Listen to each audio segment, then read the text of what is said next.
C'est massif.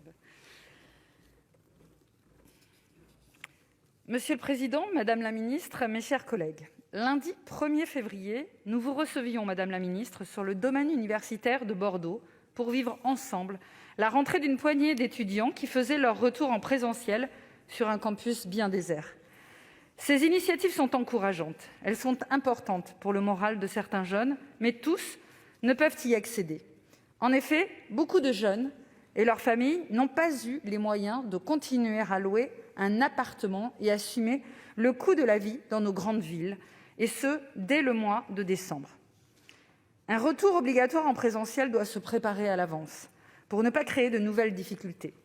L'année universitaire est maintenant sérieusement avancée et il serait raisonnable de donner des perspectives claires à nos étudiants, mais surtout leur annoncer que c'est avec eux que vous allez construire les conditions de leur retour. Avec eux parce que nos jeunes font preuve de responsabilité.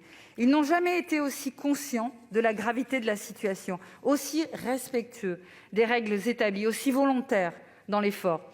Mais ils n'ont jamais été aussi mal. Ils ne se sont jamais autant sentis exclus, patiemment bien sûr, mais oubliés, marginalisés dans le projet de société qui est le nôtre. Mais quel est-il, ce projet de société? Que devient-il face aux épreuves que nous traversons? Je rappellerai, sans esprit de polémique, sans volonté de minimiser les enjeux sanitaires, notamment en ce qui concerne la capacité d'accueil de nos services de réanimation.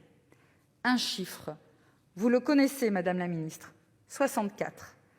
C'est le nombre de décès depuis 1 an dus à la Covid chez les adultes de 18 à 44 ans. Un second, 85. C'est l'âge médian des décès. Des réalités qui doivent nous faire prendre conscience que nous ne pouvons pas mettre notre jeunesse sous cloche une année de plus. Nous ne pourrons pas le justifier. Nous ne pourrons plus. C'est le prix de notre responsabilité vis-à-vis d'une classe d'âge qui se morfond. Madame la ministre, vous disiez à ces jeunes qu'ils pourraient raconter dans quelques années qu'ils ont participé à un effort nécessaire pour le pays, et vous avez raison. Nous leur en sommes reconnaissants. Mais au prix de quel renoncement? Celui de voir notre jeunesse inemployée, paupérisée, isolée, dépressive. Nous sommes à la limite de créer les conditions d'un affaiblissement durable de notre nation en effritant la résilience de ce qui fait son corps social, l'énergie jusqu'alors inébranlable des hommes et des femmes qui nous entourent, leur capacité à affronter le réel, à surmonter les crises, à prendre conscience que les pandémies existent, que la guerre existe, que ce n'est pas encore la fin de l'histoire. Nos jeunes n'auront pas ces clés si nous les laissons durablement dans l'éther d'un monde figé face aux risques. La plus grande preuve d'amour que nous puissions leur donner, c'est leur permettre de revenir du familier à l'étrange et dans l'étrange affronter le réel, comme l'écrivait Paul Valéry.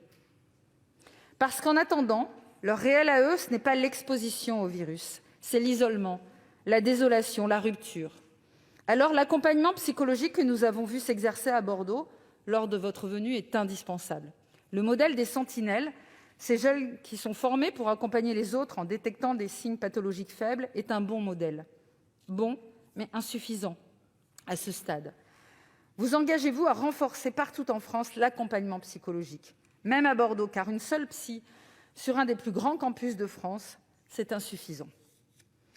Enfin, notre jeunesse est paupérisée. Toutes celles et ceux qui pouvaient accrocher un job étudiant en plus de leurs études sont pénalisés par la fermeture de nombreux établissements et l'annulation d'événements.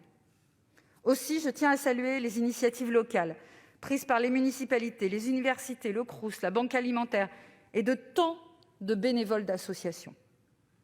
Pourquoi ne pas imaginer la création d'un chèque jeune Covid-19 pour récompenser, un peu plus que symboliquement, nos jeunes, pour leurs efforts et notamment envers leurs aînés?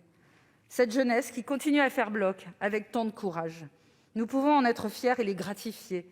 C'est un moyen de ne pas creuser un fossé entre nos enfants et nos parents. Un mécanisme de solidarité nationale que nous leur devons. Je vous remercie.